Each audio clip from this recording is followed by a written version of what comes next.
Good morning, all. Welcome to Learners Academy. Okay.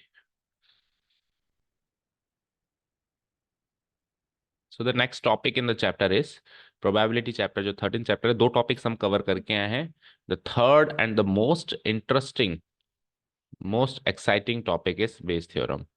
Provided that इसको हम अच्छे से समझें तो ये सबसे अच्छी चीज है इस पूरे चैप्टर की. अगर अच्छे से समझे, और चीज बोरिंग लग सकती है, चीज बोरिंग नहीं लगेगी एटलीस्ट.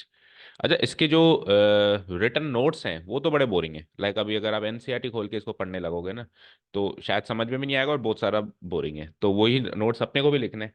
तो पहले हम इसके नोट्स को छोड़ के इसको प्रैक्टिकली समझेंगे विथ सम एग्जाम्पल्स. वैसे समझ में आ जाएगा ना कि हाँ सर ये बात है क्या. फिर अपन लिखना शुरू करेंगे. तो फिर जब लिखना शुरू करेंगे ना, तो वो जो लिखी बोरिंग चीज है ना, वो भी समझ में भी आएगी और इंटरेस्टिंग भी लगेगी. राइट? क्लियर है? समझ में आई बात? शुरू करें. अच्छा, एक इस चैप्टर को स्टार्ट करने से पहले एक सवाल था, वो मैं पूछना भूल गया. वैसे हर बार प्रोबेबिलिटी स्टार्ट करते हैं तो पूछते हैं, शायद लास्ट ईयर भी पूछा होगा जो 11th में थे आप लोग, कि what is the probability that you will learn probability. What is the probability that you will fully or completely learn probability. There is no probability. मतलब लर्न का मतलब है कि सीख जाओगे. अरे प्रोबेबिलिटी आपको आ जाएगी, इस बात की क्या प्रोबेबिलिटी है. अरे, when you are here when you are here at Learners Academy, there is 100% probability that you will learn probability. This should be the answer. कि sir we have full faith here कि हमको आ जाएगी. और जैसे कल भी पूछा था, 11th में भी ये चल रहा है, शायद 9th में भी ये चल रहा है, तो उन्होंने सबने आंसर दिया था सर वन. वन प्रोबेबिलिटी है. प्रोबेबिलिटी वन मतलब 100% आएगी, है ना. सर्टेन इवेंट है कि हम सीख जाएंगे. सो ये आंसर होना चाहिए ना. मतलब ये फेथ होना चाहिए कि हमको आ जाएगी. ओके, ठीक है. पक्का? नहीं है अभी भी? हाँ अनुष्का. ओके, चलो. तो धीरे धीरे इस प्रोबेबिलिटी को मैं कोशिश करूंगा बढ़ जाए. अभी थोड़ा सा कम है.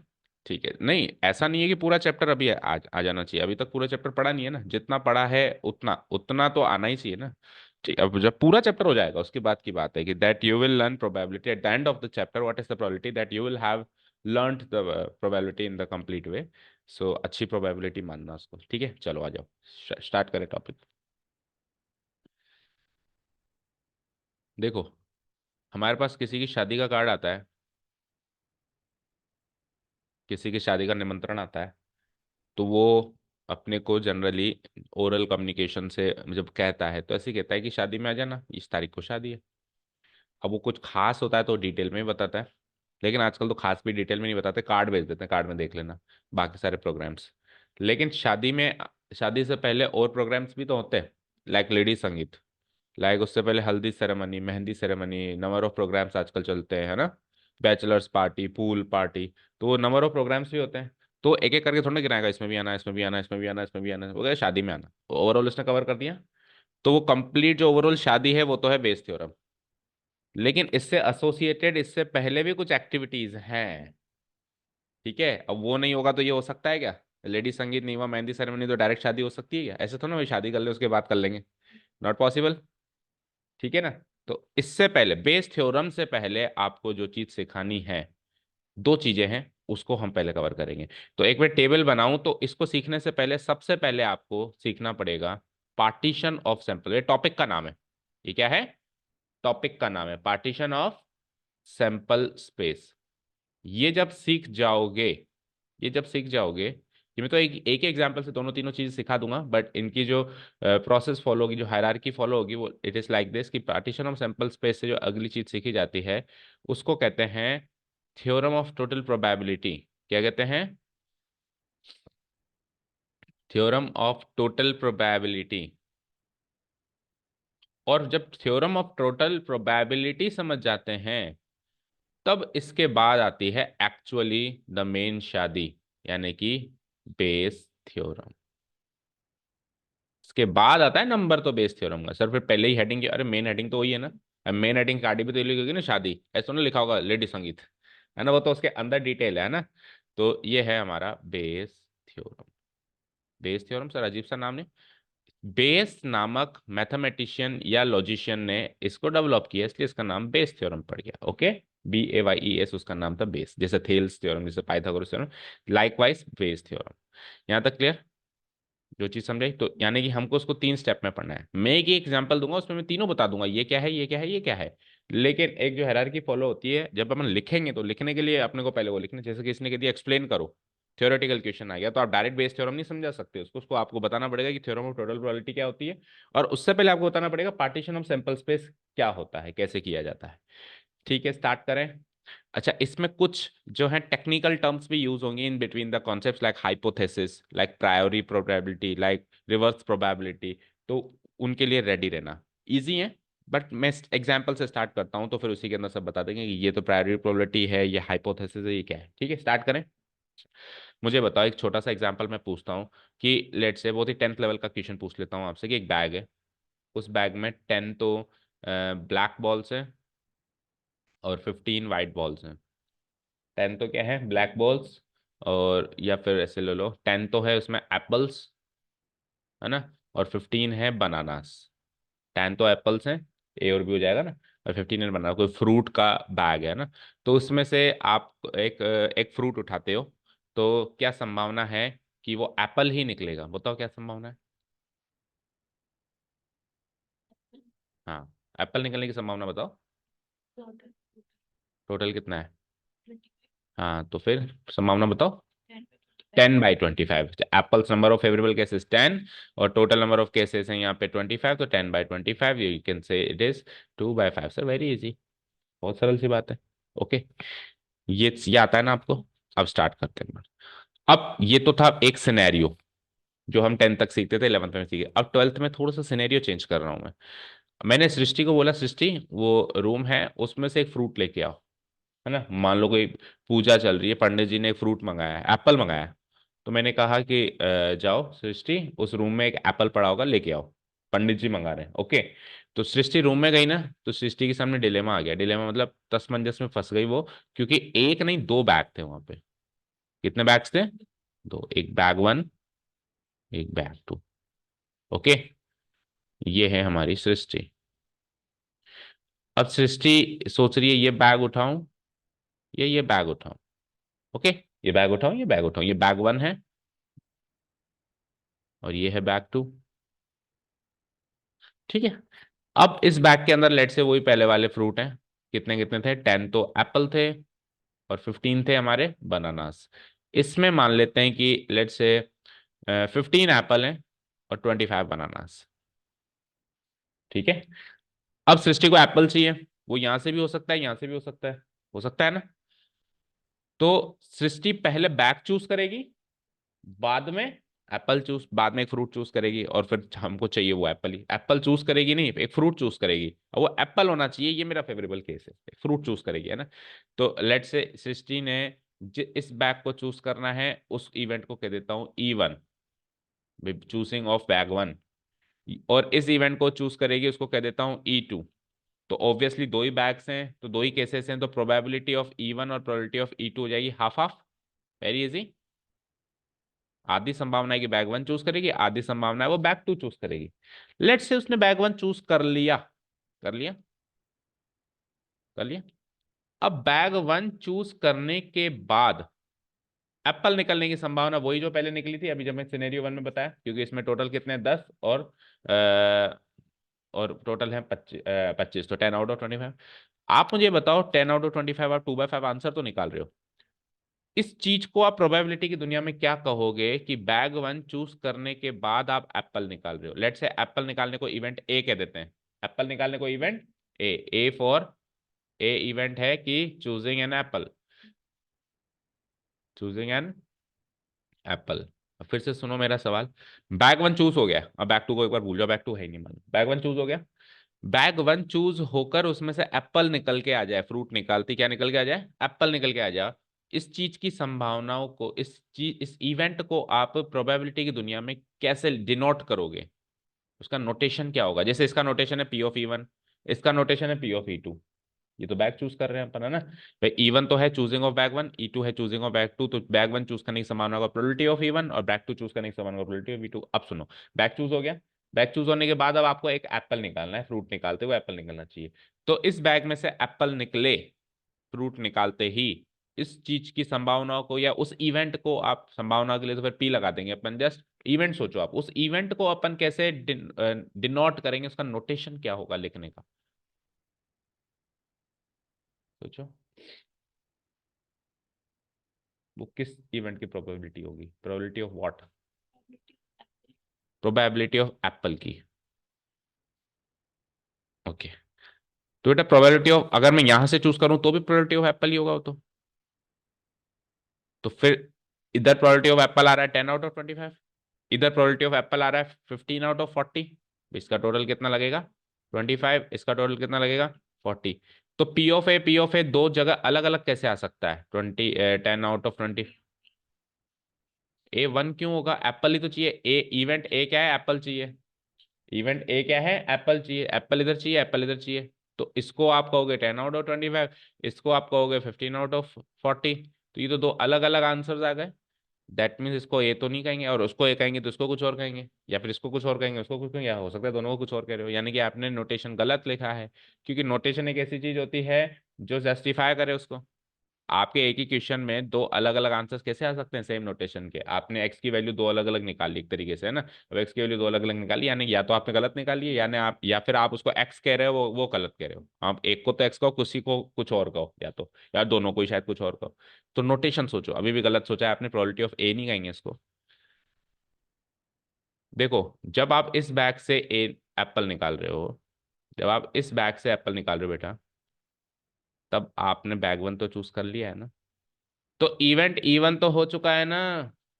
This is the conditional probability of occurrence of event A provided that event E1 has occurred। जो हो चुका होता है वो नीचे लिखते हैं, और जो अब चाहिए वो ऊपर लिखते हैं। तो ये कंडीशनल प्रोबेबिलिटी होगी कि एप्पल चूज हो, और गिवन हो गया कि बैग वन चूज हो चुका है, और यहां से एप्पल निकलने की संभावना को क्या कहेंगे, A on E2। उधर क्या कहेंगे A on E1, इधर क्या कहेंगे A on E2। या तक क्लियर है? ठीक।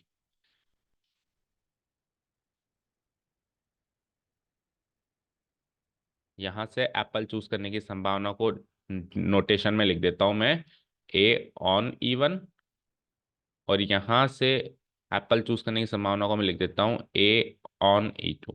अब A on E1 क्या आ जाएगा, 25, 10/25, 10/25, जिसको काट पीट के मैं लिख सकता हूँ कितना, 2/5।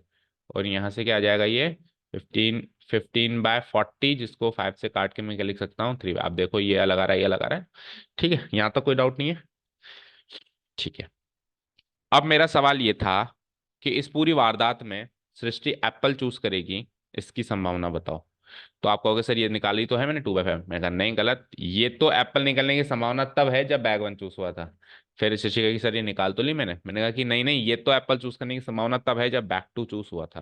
मैंने कहा कि पूरी संभावना बताओ कि एप्पल ही चूज हो। तो सृष्टि डिस्क्राइब करना शुरू करेगी, देखो सर दो बैग हैं, अगर मैंने पहला बैग चूज किया उसको चूज करने की संभावना आधी है, 1/2 है, फिर मैंने बैग वन चूज करने के बाद एप्पल चूज किया उसकी संभावना 2/5 है। लेकिन अगर मैं इस रास्ते से नहीं गई, मैं उस रास्ते से गई, मैंने बैग टू चूज किया, तो उसकी संभावना भी हाफ थी, लेकिन वहां से एप्पल चूज करने की संभावना। मैंने कहा मुझे कुछ समझ नहीं आया, मुझे तो इन शॉर्ट एक आंसर दे, इतनी सारी प्रोबेबिलिटीज का मैं क्या करूंगा, एप्पल चूज होने की क्या संभावना है, एप्पल चूज होने की क्या संभावना है। ठीक है। तो अभी अपन पीछे भी पढ़ के आए, उससे पहले 11th में पढ़ा था कि एक रास्ते तक जाने के, अगर एक जगह जाने के अगर दो रास्ते हों, तो इस रास्ते की संभावना और इस रास्ते की संभावना दोनों ऐड की जाती है। इस रास्ते की संभावना और इस रास्ते की संभावना दोनों ऐड की जाती है, बताओ करी जाती नहीं करी जाती, करी जाती। तो पता है क्या होगा, आंसर क्या होगा। अच्छा, दूसरी चीज, अगर एक ही रास्ते पे आप दोनों काम कर रहे हो, ये भी कर रहे हो, ये भी कर रहे हो, तो उन दोनों की प्रोबेबिलिटी को मल्टीप्लाई किया जाता है, क्योंकि ये भी हो रहा है, ये भी हो रहा है, एंड लग जाएगा, इंटरसेक्शन लगेगा। एक दो अलग अलग रास्ते हैं, तो इस रास्ते की सारी संभावना इस रास्ते की सारी संभावना जुड़ेगी, क्योंकि और लगेगा, या तो ये रास्ता चूज हुआ था या ये रास्ता चूज हुआ था, लेकिन उस रास्ते पे आप दो तीन चार पांच मल्टीपल काम कर रहे हो, ये भी कर रहे हो वो भी कर रहे हो, तो उन सबकी प्रोबेबिलिटीज को मल्टीप्लाई करना पड़ेगा, क्योंकि उन सब में एंड लगा था। तो मुझे बताओ इस रास्ते पे आपने क्या क्या काम किया।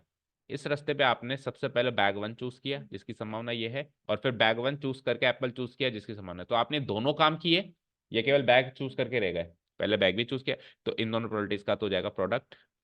ठीक है। इस रास्ते पे आपने क्या क्या काम किया, बैक टू भी चूज करना का काम आपने किया, और फिर उसके अंदर से एप्पल चूज करने का भी काम आपने किया, तो इन दोनों प्रोबेबिलिटीज का भी हो जाएगा प्रोडक्ट। अब या तो रास्ता ये था या रास्ता ये था, तो इन दोनों के बीच में क्या लगेगा, और तो इन दोनों का जो प्रोडक्ट आया 1/2 × 2/5, 1/2 × 2/5, और इधर क्या आया 1/2 × 3/8। इसका जो आंसर आएगा इसको फाइनली मुझे ऐड करना पड़ेगा, तो ये जो एप्पल चूज करने की प्रोबेबिलिटी आ जाएगी, ये करो उसको, ये इतना आ जाएगा 1/5, और इधर कितना आ जाएगा 3/, ये हो जाएगा 1/5, ये हो जाएगा 3/16। तो 1/5 प्लस 3/16, 16×5 = 80 होता है, और 16 और 15 31/80। ये है एप्पल चूज करने की संभावना।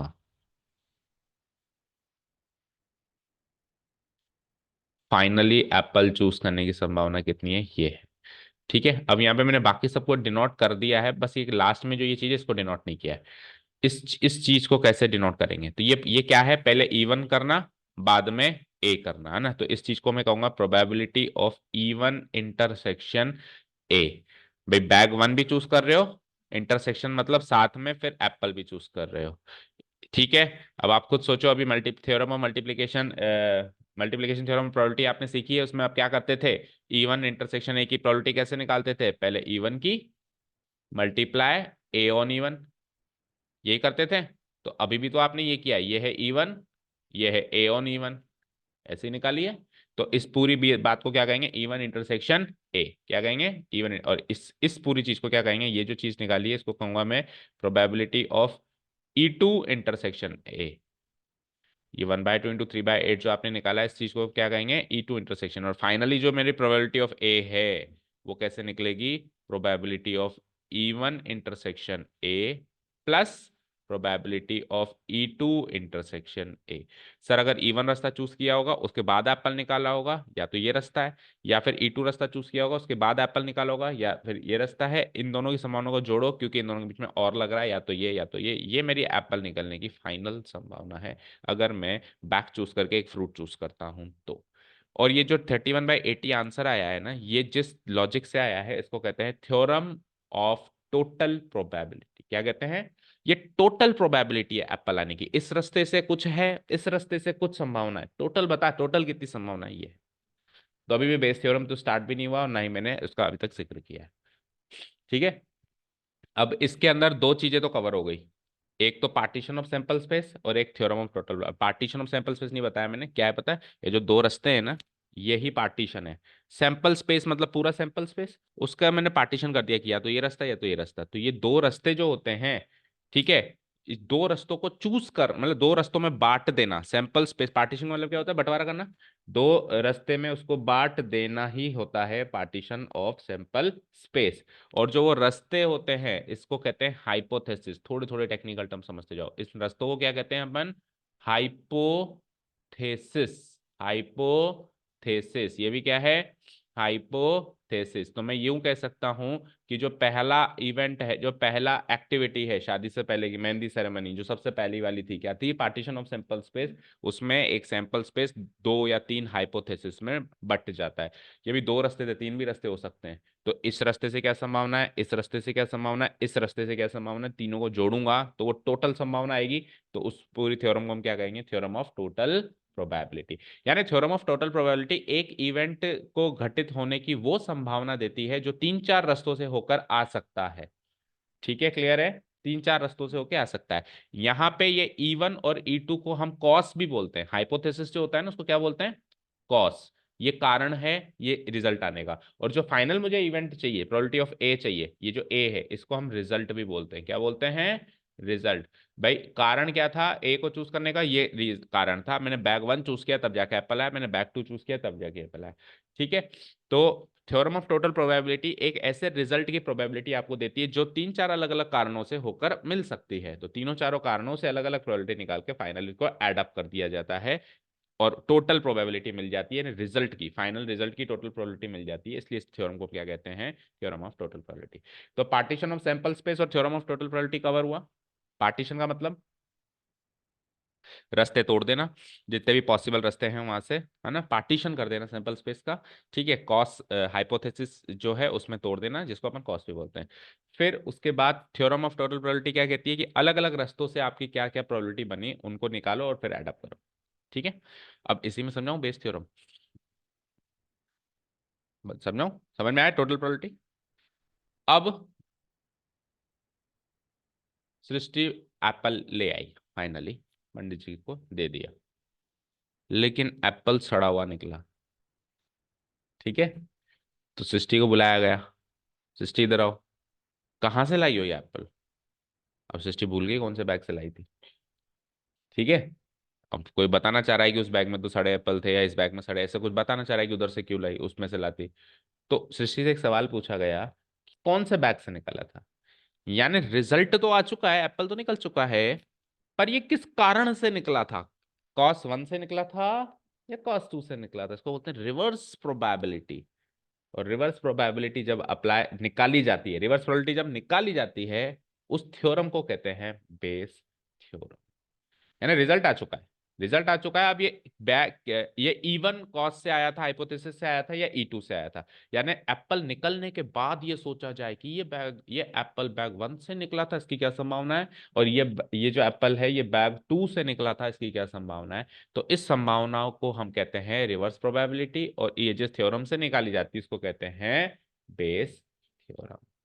ठीक है, तो अब देखो, अब एप्पल तो निकल चुका है, तो जो घटना हो चुकी होती है उसको नीचे लगाते हैं।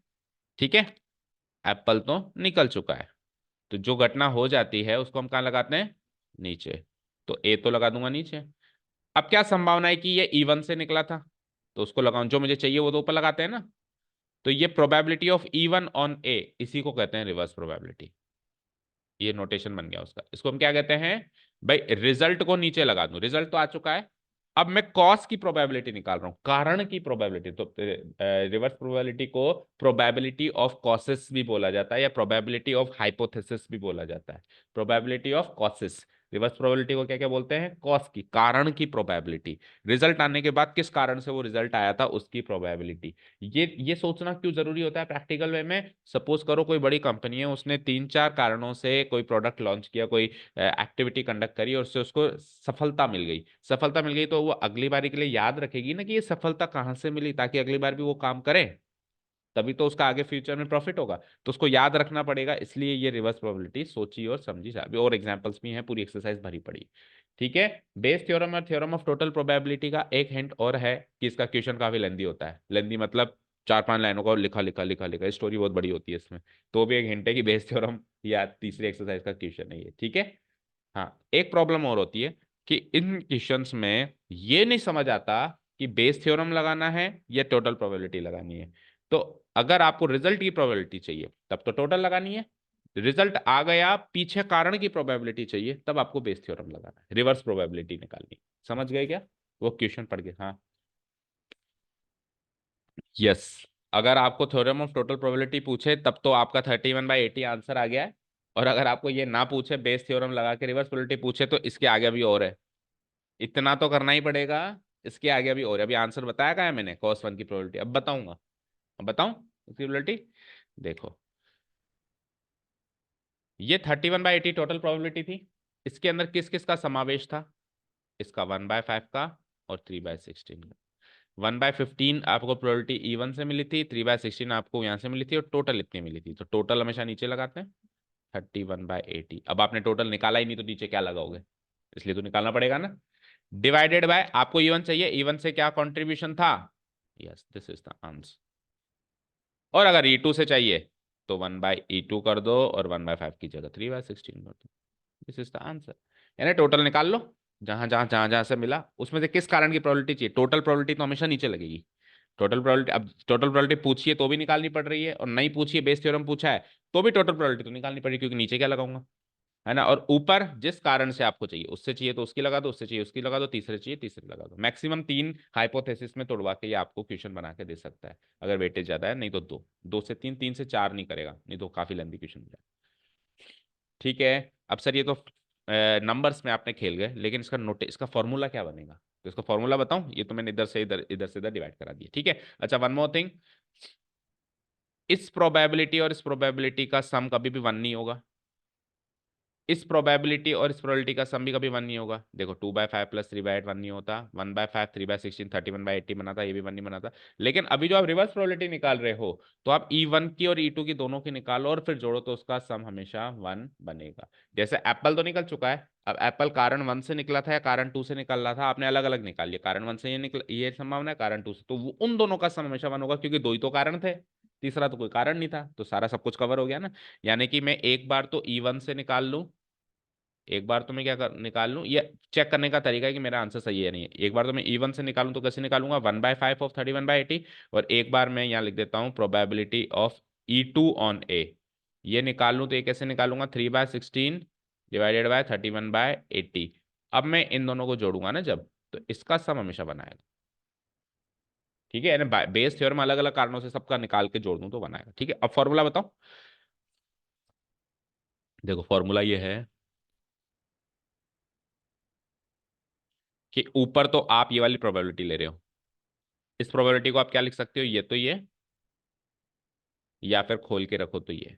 तो फाइनल फॉर्मूला में उसने खोल के रखा है, तो क्या लिखूंगा, पहले आपने बैग वन चूज किया, बैग वन चूज करके एप्पल निकाला, तो A1 E1 ये तो आ जाएगा ऊपर, और टोटल प्रोबेबिलिटी ऑफ ए आ जाएगी नीचे।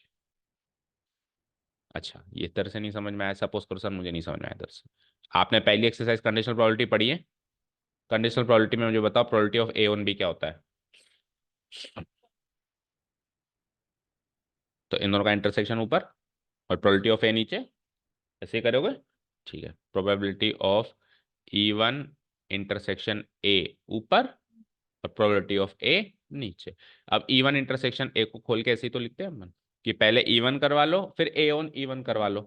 पहले तो क्या करवा लो, E1 करवा लो, क्योंकि पहले ऑब्वियसली बैक चूज करोगे, पहले एप्पल कैसे चूज करोगे, तो पहले E1 ही होगा, पहले हमेशा हाइपोथेसिस होगा। उसके बाद फिर एप्पल जो रिजल्ट है वो चाहिए A/E1 divided by total probability of A. अच्छा sir, total probability of A का जो फॉर्मूला है ये सारा, ये सब लिखना है क्या यहाँ पे, आपकी मर्जी है, आप probability of A total probability अलग से निकाल लो, डायरेक्ट वैल्यू पुटअप कर लो, आपकी मर्जी है, आप इधर पहले फॉर्मूला लिख के फिर इधर ही सारा सोल्यूशन करो, एक साथ ही सोल्यूशन करो।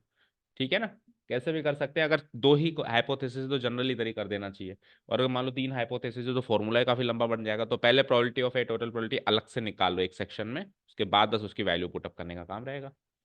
ठीक है, दोनों तरीकों से हम आगे बढ़ सकते हैं। ये पूरी वारदात समझ में आ गई। अब यहाँ पे दो टर्म समझा रहा हूँ, फिर ये पूरा टॉपिक कवर हो चुका है। देखो ये हाइपोथेसिस था, कॉस, ये रिजल्ट था। इस हाइपोथेसिस की दो बार प्रोबेबिलिटी निकली है इस पूरे वारदात में, एक बार तो शुरुआत में ही निकल गई 1/2, और एक बार लास्ट में भी तो प्रोबेबिलिटी ऑफ E1 निकाल रही है आप, जो फाइनल आंसर जो आप निकाल रहे हो, जो कि मैंने क्या निकाला था, 1/5 ऑफ 1/5 डिवाइडेड बाय 31/80। तो ये भी तो E1 की प्रोबेबिलिटी है सर, ये भी E1 की प्रोबेबिलिटी है, दोनों E1 की प्रोबेबिलिटी है। वो E1 की प्रोबेबिलिटी कब है, जब मैं सीधे रास्ते चल रहा था, पहले बैक चूज कर रहा था। ये E1 की प्रोबेबिलिटी का मतलब रिजल्ट आ गया है, अब सोचना कि E1 में से वो निकला था, वो प्रोबेबिलिटी है, दोनों का मीनिंग अलग अलग है। तो उस E1 की प्रोबेबिलिटी को कहते हैं प्रायोरी प्रोबेबिलिटी, प्रायोरी प्रोबेबिलिटी, ओके। या फिर यूं कह दूं, हाइपोथेसिस की प्रोबेबिलिटी को कहते हैं प्रायोरी प्रोबेबिलिटी, ओके। जो मैंने रास्ते तोड़े उसको हाइपोथेसिस कहेंगे हम, है ना, या फिर कॉस कहेंगे, तो उसकी प्रोबेबिलिटी को अपन क्या कहते हैं, प्रायोरी, शुरुआत में ही जो निकल रही है ना, वो बहुत इजी होती है, 1/2, अगर दो है तो 1/2 तीन है तो 1/3 है, कुछ नहीं कह रहा है तो इस तरीके से निकालेंगे, और कुछ स्पेसिफिकली कह रहा है कि इसकी इतनी है, तो जो वो कह रहा है वो लगा देंगे। और ये जो लास्ट में निकल रही है ना, इसको कहते हैं पोस्टेरियोरी, पोस्टेरियोरी प्रोबेबिलिटी, क्या कहते हैं इसको, ये भी उस E1 की प्रोबेबिलिटी है, लेकिन ये पोस्ट बाद की प्रोबेबिलिटी है, वो पहले की, प्रायर, प्रायर मतलब पहले, पोस्ट मतलब बाद में। समझ आई। ठीक है, यानी बेस थ्योरम से फाइनली हम पोस्टेरियोरी प्रोबेबिलिटी ही निकालते हैं, यही हमारा कारण मतलब पर्पस होता है इस पूरे टॉपिक का, कि हम पोस्टेरियोरी प्रोबेबिलिटी निकाल सके किसी कारण की, प्रोवाइडेड दैट रिजल्ट हो चुका है। ठीक है, समझ आया, या एक एग्जाम्पल और देने की जरूरत है, एक एग्जाम्पल और दे देंगे, चलो एक एग्जाम्पल और दे दें। ओके, कर दूं उसको, इसको डिलीट करना पड़ेगा।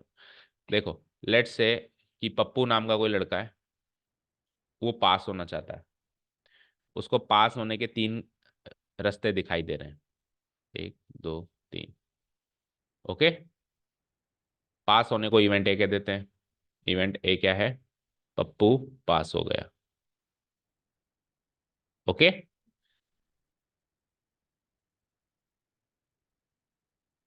डन। ठीक है। अब तीन कारण है, तो उसके पास तीन कारण कौन कौन से हैं? या तो वो चीटिंग करके पास होगा, ओके, या फिर वो वाकई में हार्ड वर्क करेगा, पढ़ाई करेगा, और एक फिर लक या बाई चांस जिसको अपन कहते हैं। बाई लक भी कई लोग निकल जाते हैं ना, कई लोग पढ़ के भी नहीं निकलते, कई लोग निकल जाते हैं, ठीक है, अलग अलग कारण है। ठीक है। अब वो कौन सा रास्ता चुने, उसको तो कहेंगे हाइपोथेसिस। तो पहला रास्ता चुने उसको E1, जो दूसरा रास्ता चुने उसको हमेशा ई से ही डिनोट कराते हैं कॉन्सेप्ट में। उसने ऐसे ऐसे नहीं कि सर इसको एबीसी से करा देगा, नहीं, एबीसी हमेशा रिजल्ट्स रहेंगे, E1 E2 E3 हमेशा हाइपोथेसिस या कॉसेस रहेंगे, ऐसा टॉपिक कहता है। ठीक है। E1 E2 E3। अब अनटिल एंड अनलेस क्वेश्चन में कुछ नहीं गिवन है तो मैं तो फिर इनकी बराबर प्रोबेबिलिटी मानूंगा 1/3 1/3। अगर क्वेश्चन में कुछ गिवन है तो फिर उसकी बात मान लेना, ठीक है। और क्वेश्चन में नहीं गिवन है, जैसे मान लो क्वेश्चन में गिवन है कि पप्पू हार्डवर्क को चूज करेगा, इसके आधे चांसेस है, पप्पू चीटिंग चूज करेगा, इसके 1/4 चांसेस, तो वो जो कह रहा है वो चूज कर लेना। बाकी कुछ नहीं कहता है तो मैं तो बराबर मानूंगा। थियोरेटिकल क्लासिकल प्रोबेबिलिटी का लॉजिक लगाऊंगा 10वीं क्लास का, कि टोटल आउटकम्स नीचे और फेवरेबल आउटकम ऊपर। ओके। अब चीटिंग करने से वो पास हो जाए। अब पिछली बार तो क्या मैंने बैग बना दिया, तो बैग में इतने बॉल्स हैं, इतने एप्पल्स हैं, वो देख लिया मैंने, लेकिन अब की बार कुछ ऐसा कोई चीज है नहीं मेरे पास जिससे चीटिंग से पास होने की प्रोबेबिलिटी हार्डवर्क से पता चले। तो ये अगर ऐसा क्वेश्चन है जिसमें ऐसा बैग वैग कुछ नहीं है, तो वो खुद बताएगा कि चीटिंग से पास होने की संभावना इतनी है। हार्डवर्क से जैसे मैंने निकाला था ना 10/25, तो कुछ एक एक्टिविटी गिवन थी, या तो कोई एक्टिविटी है ही नहीं, तो इस बार इसको खुद बताना पड़ेगा। तो यहां से पास होने की प्रोबेबिलिटी, यानी पास होने को मैं ए कह रहा हूं, और E1 से पास होने की प्रोबेबिलिटी लेट से क्वेश्चन में दे रखी है, मान लो 4 बाय नहीं 3/10। ओके। हार्डवर्क से पास होने की प्रोबेबिलिटी लेट से क्वेश्चन में दे रखी है 5/10, और लक या बाई चांस पास होने की प्रोबेबिलिटी उसको दे रखी है लेट से 4/10। ठीक है। इन तीनों का सम 1 नहीं होगा। ओके, इन तीनों का सम कुछ भी हो सकता है, 1 नहीं होगा। जैसे पिछली बार बॉल्स का अलग अलग था, उनका 1 हो भी सकता है, नहीं भी हो सकता है। ठीक है। अब अब मेरे को तो पप्पू के टोटल पास होने की संभावना बताइए पहले। तो टोटल पास होने की संभावना, यहाँ से कुछ कंट्रीब्यूशन मिलेगा, यहाँ से भी कुछ कंट्रीब्यूशन मिलेगा, और यहाँ से भी कुछ कंट्रीब्यूशन मिलेगा, मिलेगा ना। तो ये हो जाएगी मेरी टोटल प्रोबेबिलिटी ऑफ ए पास होने की, टोटल प्रोबेबिलिटी यहाँ से मुझे मिल जाएगी, ये पता लगाओ। तो पहले तो कारण 1 से जो प्रोबेबिलिटी होगी, कारण 1 से पास होने की प्रोबेबिलिटी होगी, उसको मैं क्या कहूंगा, E1 हो चुका है और ए चाहिए, मतलब ये दोनों काम चाहिए, E1 वाला रास्ता चूज करना है और पास भी होना है। इसको मैं डिस्क्राइब कैसे करूंगा, probability of E1 multiplied by probability of A on E1, ऐसे ही करेंगे। तो प्रोबेबिलिटी ऑफ E1 क्या था, 1/3, 1/3 multiplied by A on E1, जैसे बुक में दे रखा है 3/10, तो it will be equal to what, एक बार इसको 3/30 लिख देते हैं, काटते नहीं है ना, 3/30। तो यहां से पहले कारण से 3/30 का कॉन्ट्रीब्यूट। दूसरे कारण में सेम टू सेम वही E2 इंटरसेक्शन ए, जिसको खोल के लिखूंगा, तो probability of E2 multiplied by probability of A on E2, तो E2 की प्रोबेबिलिटी है 1/3 और इंटू 5/10, तो ये हो जाएगा 5/30। यहां से वही E3 इंटरसेक्शन ए, जिसको खोल के लिखेंगे तो probability of E3 multiplied by A on E3, तो मैथमेटिकली लिखेंगे तो 1/3 मल्टीप्लाइड बाय 4/10 आ जाएगा। इसको सॉल्व करूंगा तो 4/30। ओके।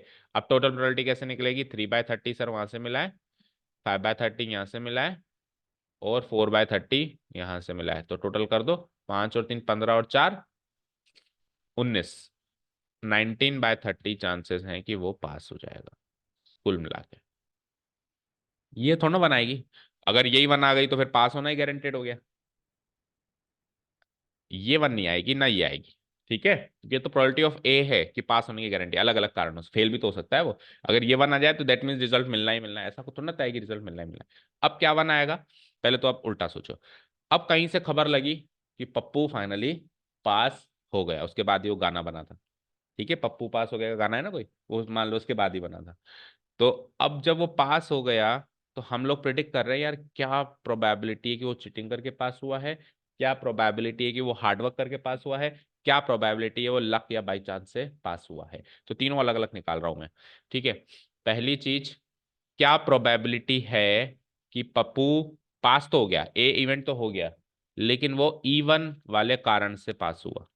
ठीक है, दूसरी चीज, क्या प्रोबेबिलिटी है कि पास तो हो गया लेकिन E2 वाले कारण से हुआ। ये सारी पोस्टेरियरी प्रोबेबिलिटीज है, और ये E1 E2 E3 की ये प्रायोरी प्रोबेबिलिटीज है। ये भी E1 E2 E3 की भी है, और ये भी E1 E2 E3 की है, लेकिन ये रिजल्ट आने के बाद की है, और वो शुरुआत जब कहानी शुरू हुई थी तब की है। तो वो प्रायोरी और ये पोस्टेरियरी। ठीक है, प्रोबेबिलिटी वो तो रास्ता चूज करने की है, ये रास्ता चूज करने की नहीं है, ये रिजल्ट आने के बाद वो रास्ता चूज हुआ था इसकी है। दो अलग अलग मीनिंग हो गए ना इसके। तो E3 ऑन ए। ठीक है, अब इसको निकालने का तरीका तो ये है सर कि आप ऊपर तो लिख दो प्रोबेबिलिटी ऑफ, पहले बैग वन चूज किया आपने, और फिर बैग वन चूज करके आप रिजल्ट पे आए, या तो ये चीज लिख दो या ये चीज लिख दो। वैसे ये चीज लिखने के लिए उन्होंने फॉर्मूले में बताया वो चीज के मुकाबले। ठीक है, ठीक है, खोल के लिख दो मतलब, और टोटल प्रोबेबिलिटी ऑफ ए। इसका फॉर्मूला बताओ कि सर पहले बैग टू क्या मतलब, रास्ता टू चूज हुआ होगा और उसके बाद रिजल्ट आया होगा रास्ते टू से, और टोटल जो है पास होने की प्रोबेबिलिटी नीचे। इधर सर रास्ता थ्री चूज हुआ होगा, ओके, और उसमें से फिर रिजल्ट आया होगा इस रास्ते से, divide by probability of A. Okay, अब इसको मैथमेटिकल वैल्यूज मैंने निकाल ही रखी है सबकी। ये क्या था 1/3, ये क्या था 3/10 में निकाल के मैंने क्या कर दिया 3/30, और डिवाइडेड बाय प्रोबेबिलिटी ऑफ ए क्या है 19/30। ठीक है, इधर क्या लिखेंगे हम 5/30, ये लिखेंगे ना 5/30, 3/30 और 4/30। तो 5/30 डिवाइडेड बाय क्या 19/30, और इधर 4/30 डिवाइडेड बाय क्या 19/30। ठीक है, इनको सॉल्व करो, 30 30 कट गया तो 3/19, 30 30 कट गया तो 5/19, और 30 30 कट गया तो 4/19। अब इन तीनों को जोड़ो, बना रहा है नहीं आ रहा?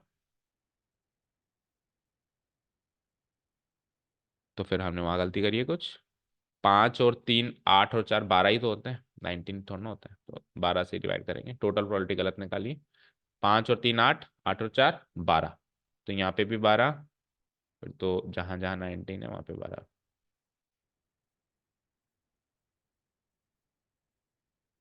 12 12 12, तो फिर 3/12, 5/12, 4/12, 5 और 3 8 और 4 12, 12/12 1 हो गया ना। अच्छा डोंट वरी, आपसे तीनों नहीं पूछेगा, इन तीनों में से कोई से एक कारण की प्रोबेबिलिटी पूछेगा कि पप्पू पास हो गया था, बताओ क्या संभावना है कि उसने हार्डवर्क वाला रास्ता चूज किया था। पप्पू पास हो गया था, क्या संभावना है चीटिंग वाला या लगवाए। तीनों नहीं पूछेगा, ये तो अब एग्जाम्पल से अपन ने तीनों करके देख लिए चेक करने के लिए, क्योंकि रास्ते तो तीन ही थे। तो वो पास हुआ है तो किसी ने एक रास्ते से तो पास हुआ होगा, किसी एक रास्ते से तो पास हुआ होगा, तो अगर हमने सारे रास्ते की प्रोबेबिलिटी निकाली तो उसका सम तो बनाना चाहिए। समझ गए क्या? ये Bayes theorem, total probability, partition, तीनों टॉपिक यहाँ पे कवर होते हैं। अब आपका हो तो मैं लिखना स्टार्ट करूँ, मतलब जो आपको नोट्स में लिखना है, ये विद एग्जांपल्स अपन ने सीख लिए। ये पोस्टेरियरी प्रोबेबिलिटीज है, वो प्रायोरी प्रोबेबिलिटीज हैं, उनको हाइपोथेसिस भी कहते हैं। ये पोस्टेरियरी प्रोबेबिलिटीज या रिवर्स प्रोबेबिलिटी या प्रोबेबिलिटी ऑफ कॉसेस या बेस थ्योरम, कुछ भी कह लो। और वो जो प्रोबेबिलिटी ऑफ ए निकाली वो है total probability, theorem of total probabilities. चलो जी, जो जो चीजें आपको कही है वही सब लिखनी है अपने को, बस थोड़ी सी टेक्निकल वे में लिखनी है। बेस थ्योरम का सबसे पहला सब टॉपिक है partition of sample space. Read कर लें। The set of the events E1 E2 E3, ऐसा करते करते भाई हाइपोथेसिस हमने तो तीन बनाए मैक्सिमम, लेकिन एन नंबर्स बन सकते हैं उसके।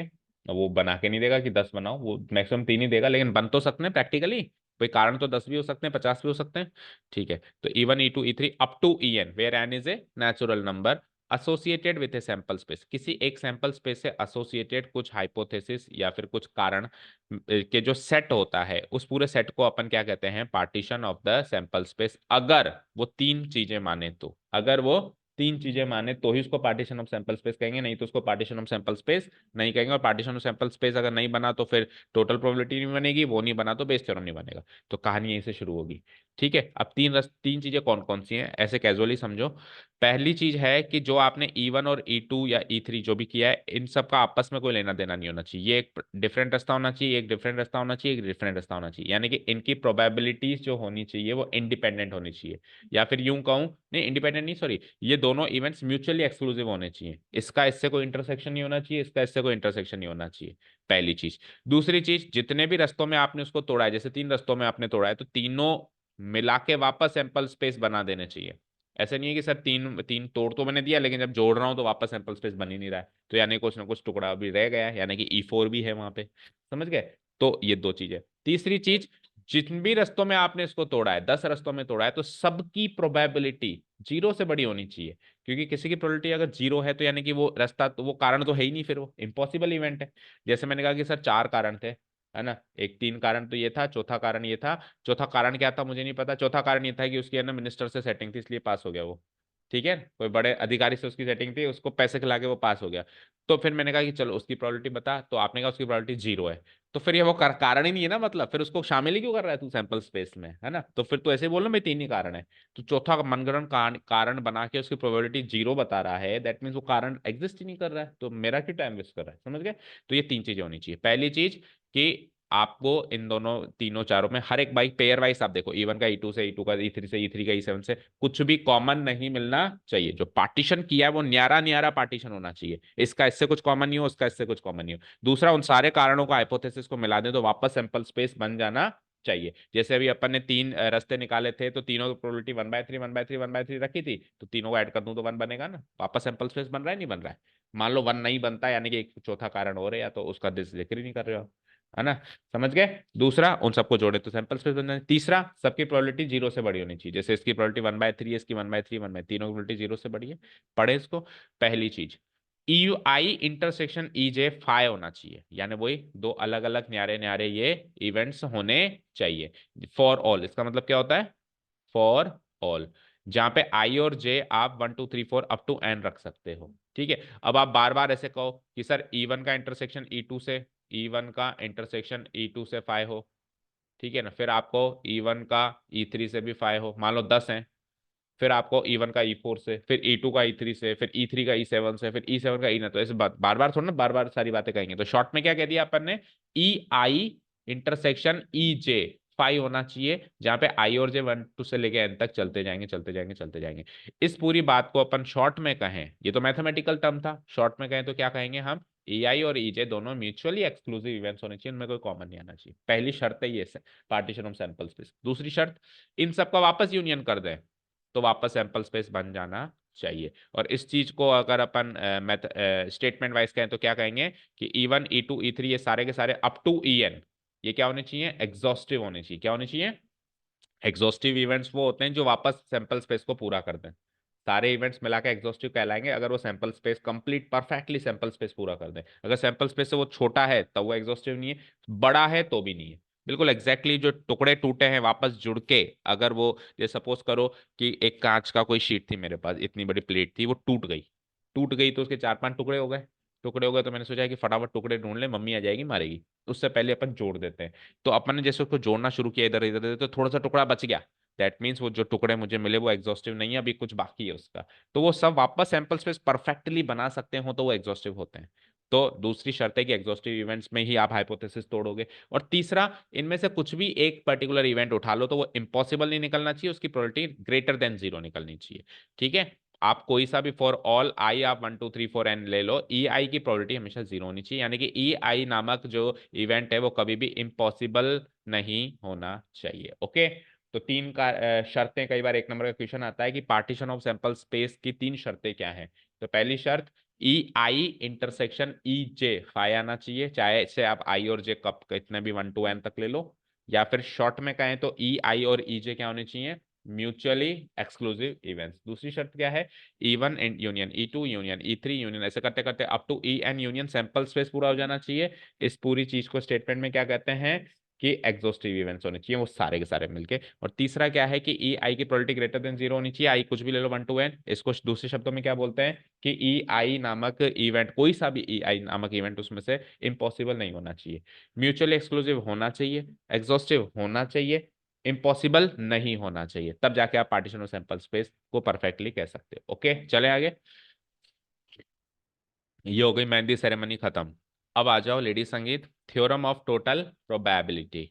ये क्या कहता है, अगर E1 E2 E3 up to EN जो है सैंपल स्पेस से एसोसिएटेड कुछ इवेंट स्पेस का सेट आपने बना लिया भाई, E1 E2 E3 E3, such that they form the partition of sample space. आपको इसी तरीके से उनको बांटना है कि वो पार्टीशन ऑफ सैंपल स्पेस की शर्तों को लागू करते हो जो आपने ऊपर बताई है। करते हैं अब वो साफ करते हैं, ठीक है। तो अब एक इवेंट ए आपने ले लिया, वो तो सारे कॉसेस थे, अब ये रिजल्ट नामक इवेंट आपने ले लिया, वो भी उसी सैंपल स्पेस से एसोसिएटेड होना चाहिए, एक ही वारदात से एसोसिएटेड होना चाहिए। ऐसा नहीं कि है ना मैं तो एक एक्सपेरिमेंट तो मैं ले रहा हूँ कि है ना बैग में से एप्पल निकालना और मैंने रिजल्ट ले लिया पप्पू का पास होना, तो ये तो दो अलग अलग वारदात है। आप रिजल्ट और कॉज एक ही वारदात से एक ही सैंपल स्पेस से एसोसिएटेड लोगे, ठीक है ना। Now let event A associated with the same sample space S be an event which is affected. अच्छा, वो जो रिजल्ट है वो थोड़ा थोड़ा थोड़ा थोड़ा सबसे अफेक्टेड है ना, which is affected by the given events this up to E N, partly fully negligibly. कुछ पार्ट से भी अफेक्ट हो सकता है, फुल्ली भी हो सकता है कि पूरा का पूरा ही प्रभाव पड़ रहा है, और नेग्लिजिबली यानी ना के बराबर भी अगर है तो भी उसको काउंट करना है, ठीक है ना। किसी भी तरीके से उसका रिजल्ट पे अफेक्ट आ रहा है तो उन सबको आपको पार्टीशन ऑफ सैंपल स्पेस में मानना है, ठीक है। मान लो उसके मिनिस्टर से सेटिंग है, 1% भी चांसेस है तो वो E4 आपको हाइपोथेसिस अलग मानना है, अलग से उसको भी काउंट करना है, वही चौथा रास्ता मानना है। अगर है ही नहीं, इम्पॉसिबल है, तो फिर नहीं मानना है, ठीक है। डन हो गया। तो फिर क्या होगा, तो थ्योरम ऑफ टोटल प्रोबेबिलिटी कहता है, देखो क्या कहता है, E1 रास्ता चूज किया है, वहां से रिजल्ट आया है, इसको प्रोडक्ट करो, प्लस E2, प्लस क्यों कर रहा हूं, क्योंकि या तो ये हुआ होगा या E2 चूज हुआ होगा। E2 रास्ता चूज किया है, वहां से रिजल्ट आया, ये प्रोबेबिलिटी। E3 चूज किया है, वहां से रास्ता है, ऐसे करते करते करते करते कोई EN रास्ता चूज किया है और वहां से रिजल्ट आया। अब ये थोड़ा फॉर्मूला बड़ा हो गया टोटल प्रोबेबिलिटी का, तो देखो शॉर्ट फॉर्म में हमने एक समेशन नोटेशन सीखा है, तो देखो कैसे इसकी शॉर्ट फॉर्म बनाता हूं मैं, समेशन नोटेशन लगा दूंगा। आप देखो इस फॉर्मूले में बदल क्या रहा है, 1 1 2 2 3 3 NN, तो जो बदलता है उसको आई या जे कहते हैं। अभी अपन इसमें जे कहेंगे, जे क्यों कहेंगे, क्योंकि आई मेन टॉपिक क्या चल रहा है, बेस थ्योरम, तो बेस थ्योरम के लिए आई लेटर को संभाल के रखा है हमने, तो आई के बाद अगला लेटर, ये तो उसका सब टॉपिक है ना, इसलिए इसको जे लेटर देंगे, उसमें अपन उस फॉर्मूले में बस उसको आई लेटर देंगे, ठीक है। तो मैं क्या लिखूंगा, देखो फिक्स क्या है, ए, प्रोबेबिलिटी ऑफ ई जे, इस वन जो चीज बदल रही है उसको क्या कह दिया मैंने, J, okay, multiplied by probability of A on, जो इधर आ रहा है वो इधर आ रहा है, तो E J where where J varies from 1 to n। तो इस पूरी चीज की ये शॉर्ट फॉर्म हो गई, probability of E J multiplied by probability of A on E J where J varies from 1 to n। तो ये और लगा के हम इसकी शॉर्ट फॉर्म लिख देंगे, ठीक है। Total probability of E J multiplied by A on E J where J varies from 1 to n, okay done. अब ये टोटल प्रोबेबिलिटी वाली जो केस है इसको एक वेन डायग्राम से समझाएगा, आपकी बुक में भी मिल जाएगा, आप ढूंढोगे तो। इसको समझो, देखो इधर ध्यान से देखो, ये तो है पूरी सैंपल स्पेस, रेक्टेंगुलर जो पोर्शन है, इसको जो ये रेड कलर के मार्किंग हो रही है, ये मैंने पार्टीशन ऑफ सैंपल स्पेस कर दिया। ये पहला कारण है, ये दूसरा कारण है, ये तीसरा कारण है, ये चौथा हाइपोथेसिस है, और ऐसा करते करते करते कोई EN नंबर का कारण है, 5 है 6 जितने भी है। आप ध्यान से देखो, हर एक कारण का किसी दूसरे कारण से कोई लेना देना नहीं है। अगर मैं सैंपल स्पेस ऐसा बनाता, इसको घुमा कैसे कर देता, तो ये इंटरसेक्शन आ जाता E1 E2 में, तो ये वैलिड सैंपल स्पेस नहीं माना जाता, क्योंकि आपको म्यूचुअली एक्सक्लूसिव चाहिए। सब न्यारे न्यारे हैं, चेक करो, इसकी बाउंड्री उसमें नहीं जा रही, इसकी बाउंड्री इसमें नहीं जा रही, इसकी इसमें नहीं जा रही, इसकी इसकी नहीं, ये समझ में आया। टोटल अगर मैं इसको वापस जोड़ दूं, इस एरिया को, इस एरिया को, इस एरिया को, इस एरिया को और इस एरिया को, तो वापस सैंपल स्पेस बन जाएगा।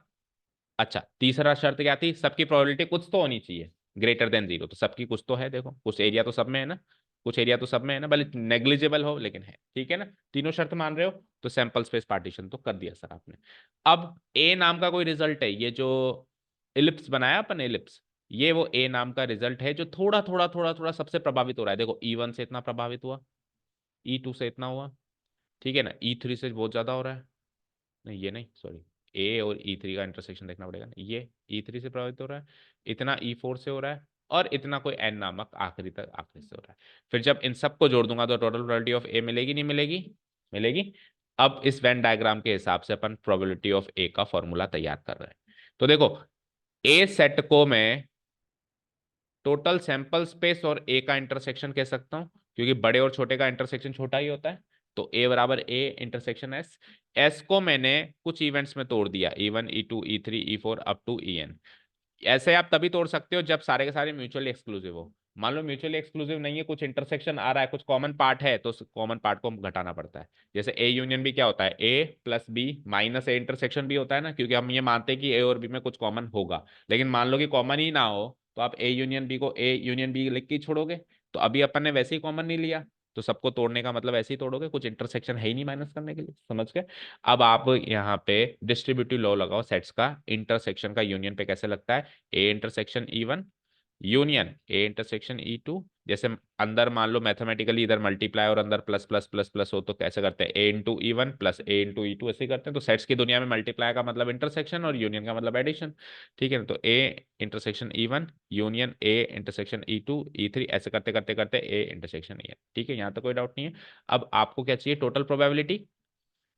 तो आप टोटल प्रोबेबिलिटी कैसे निकालेंगे, आप टोटल प्रोबेबिलिटी देखो, इधर से आओ, इस वेन डायग्राम में आओ, टोटल प्रोबेबिलिटी कैसे निकल रही है, इस एरिया को जोड़ना है, फिर इसको जोड़ना है, फिर इसको जोड़ना है, फिर इसको जोड़ना है और फिर इसको जोड़ना है, तब जाके ये एलिप्स पूरा होगा।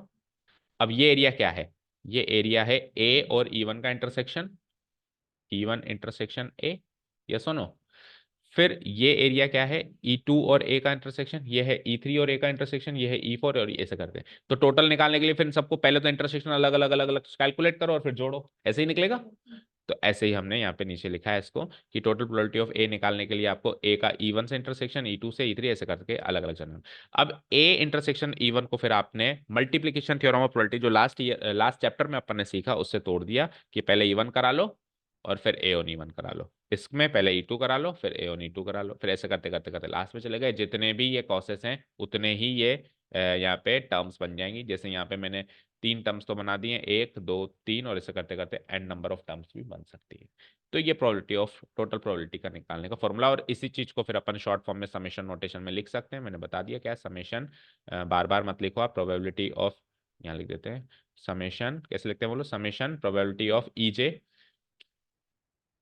Multiplied by probability of A on E J, ठीक है, where J varies from 1 to n, इसको ये खोल के ये लिखा हुआ है, ठीक है।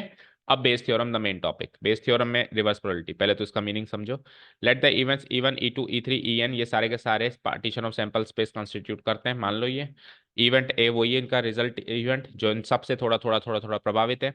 तो टोटल प्रोबेबिलिटी से हमने ऑलरेडी क्या निकाल लिया, ये तो निकाल लिया सर, इतना तो हमने टोटल प्रोबेबिलिटी से निकाल लिया। अब आगे की बात बताओ। अब now the probability of any cos event, किसी भी कारण की प्रोबेबिलिटी, कॉस इवेंट ई आई नामक किसी भी कारण की probability, provided that event A has occurred, provided that की रिजल्ट आ चुका है, इस प्रोबेबिलिटी को कहते हैं हम रिवर्स प्रोबेबिलिटी, और इसको दिया जाता है बेस थ्योरम से। इस तरीके से दिया जाता है, भाई ई आई की प्रोबेबिलिटी चाहिए, कारण हो चुका है, कंडीशनल प्रोबेबिलिटी में इन दोनों का इंटरसेक्शन ऊपर लिखा जाता है, इसको नीचे लिखा जाता है, और इसका आंसर कैसे निकालोगे, पहले ई आई करा लो और फिर ए ऑन ई आई करा लो, और नीचे total probability of A divide हो जाए, समझे क्या, ठीक है, ओके। सो ये हो जाएगा इसका आंसर। और अगर आप इस प्रोबेबिलिटी ऑफ ए को भी खोल के लिखना चाहो तो अभी समेशन नोटेशन में जैसे खोल के लिखा था, EJ into A on EJ, या चाहो तो केवल सिंपली ऐसे भी लिख सकते हो। मैंने क्या कहा, अगर दो हो तो फिर खोल के अलग अलग करके दिखाना इधर ही, और तीन हो या चार हो ज्यादा हो तो आप पहले अलग से निकाल लेना किसी सेक्शन में, फिर बस कॉपी पेस्ट करके उसका आंसर लिख देना। अपन कुछ एक क्वेश्चन ऐसे डायरेक्ट करके भी करेंगे, कुछ एक क्वेश्चन अपन खोल के भी करेंगे, ठीक है, डन। तो ये हो चुका है हमारा यहाँ पे बेस थ्योरम से, हमको देखो ये आई लेटर काम आया ना, मैंने कहा था ना, ये बेस थ्योरम से हमने किसी भी कॉस की प्रोबेबिलिटी निकाली है, क्या निकाली है, किसी भी कारण की प्रोबेबिलिटी, क्या हो गया,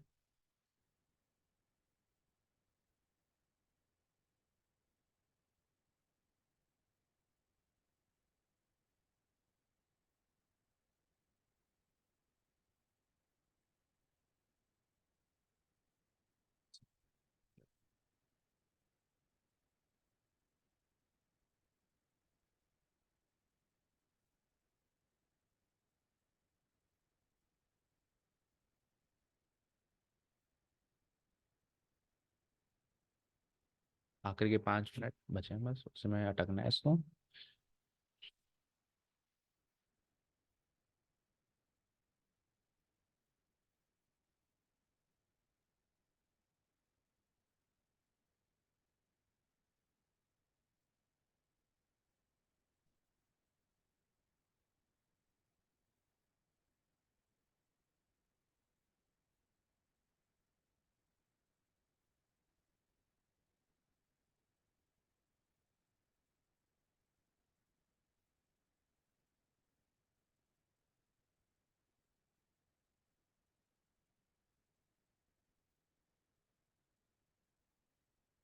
ओके, चल गया।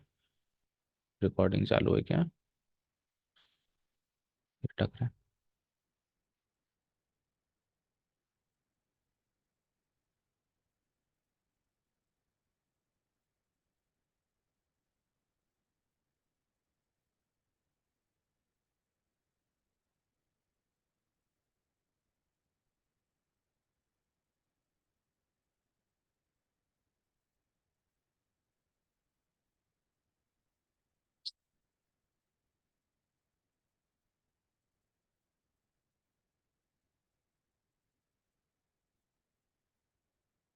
Okay, let's see.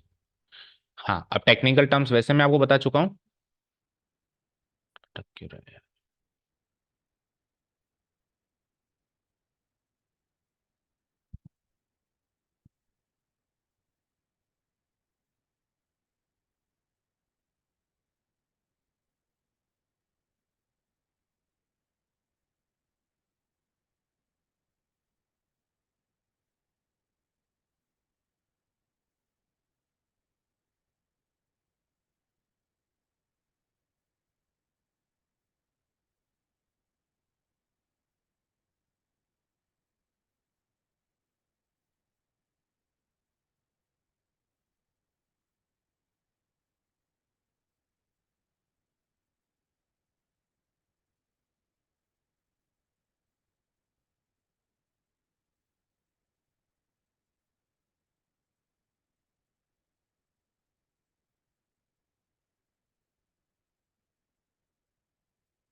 जो जो भी चीज़ अपन ने अभी पढ़ी है, यू कैन सी कि वो आपके सब कोर्स आपकी बुक में भी कहीं ना कहीं होगी, किसी न किसी तरीके से सारी कवर्ड है।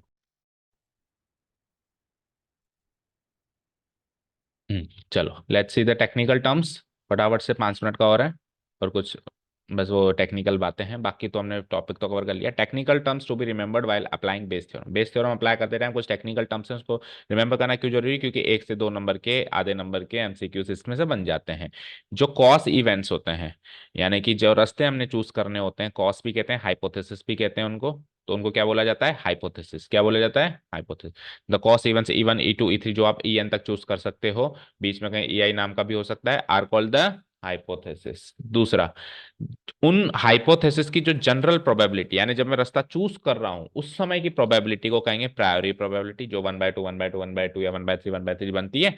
The general probability of any cos event is called the प्रायोरी probability of the hypothesis EI। ये प्रायोरी प्रोबेबिलिटी हमेशा हाइपोथेसिस की होती है। किसकी होती है?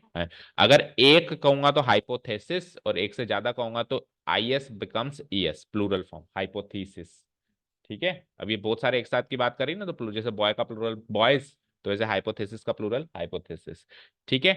और किसी भी, देखो ये भी कॉस की प्रोबेबिलिटी है और ये भी कॉस की प्रोबेबिलिटी है, लेकिन ये कॉस की प्रोबेबिलिटी जनरल है रास्ता चूज करते टाइम, और ये कॉस की प्रोबेबिलिटी है जब रिजल्ट हो चुका है तब।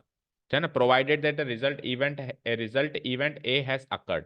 जब रिजल्ट इवेंट ए अकर हो चुका है, उस प्रोबेबिलिटी को कहेंगे पोस्टेरियोरी प्रोबेबिलिटी, और उससे पहले की प्रोबेबिलिटी, रिजल्ट नहीं हुआ है केवल रास्ता ही चूज कर रहे हैं, उस प्रोबेबिलिटी को कहेंगे प्रायोरिटी प्रोबेबिलिटी। दोनों के दोनों EI की होंगी, ये भी EI की होंगी, ये भी EI की होंगी, लेकिन वो EI की होगी जस्ट EI, और ये EI ऑन ए होगा। रिजल्ट हो चुका है, अब बताओ ये, समझ गए? तो उसको प्रायोरी, इसको पोस्टेरियोरी प्रोबेबिलिटी कहा जाएगा।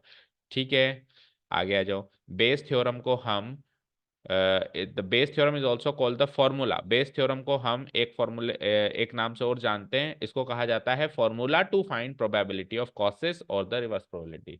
ऐसा फॉर्मूला है ये जो कॉस का प्रोबेबिलिटी बढ़ाता है, किस कारण से ये रिजल्ट आया उसकी संभावना बताता है, और या फिर एक ऐसा फॉर्मूला है जो रिवर्स प्रोबेबिलिटी बताता है। रिवर्स मतलब पीछे आ गया। ठीक है, तो reverse probability, probability of causes, ये सारा बेस थ्योरम ही है ना? ठीक है, कल को मान लो 1 नंबर का क्वेश्चन आ जाए और कहते फाइंड द पोस्टेरियोरी प्रोबेबिलिटी, आपको ये क्या चीज है? अरे पोस्टेरियोरी प्रोबेबिलिटी वही बाद में कारण की प्रोबेबिलिटी की रिजल्ट आ चुका है, यानी वही बेस थ्योरम अप्लाई करना है। कोई कहते प्रायोरी प्रोबेबिलिटी निकालो, यानी शुरुआती प्रोबेबिलिटी 1/2 1/2, तो पता ही नहीं होगा तो कैसे निकालेंगे? ठीक है ना। कोई कह दे कि इसमें रिवर्स प्रोबेबिलिटी निकालो, रिवर्स प्रोबेबिलिटी भी वही है साहब, उल्टी प्रोबेबिलिटी। कोई कहते प्रोबेबिलिटी ऑफ कॉसेस निकालो, ये भी वही बात है, उल्टी प्रोबेबिलिटी। समझ गए। सो यहाँ पे हमारा टॉपिक फाइनली खत्म होता है। कल हम इसके क्वेश्चंस जो हैं स्टार्ट करेंगे। एक्सरसाइज नंबर तीसरी हो जाएगी, उसके बाद फिर अगला टॉपिक चौथा ही। ठीक है। Okay, thank you. कल का टाइम वही सेम। थैंक कल स्कूल जाना है तो जल्दी आ जाना। Okay, thank you so much for listening to us, have a nice day, keep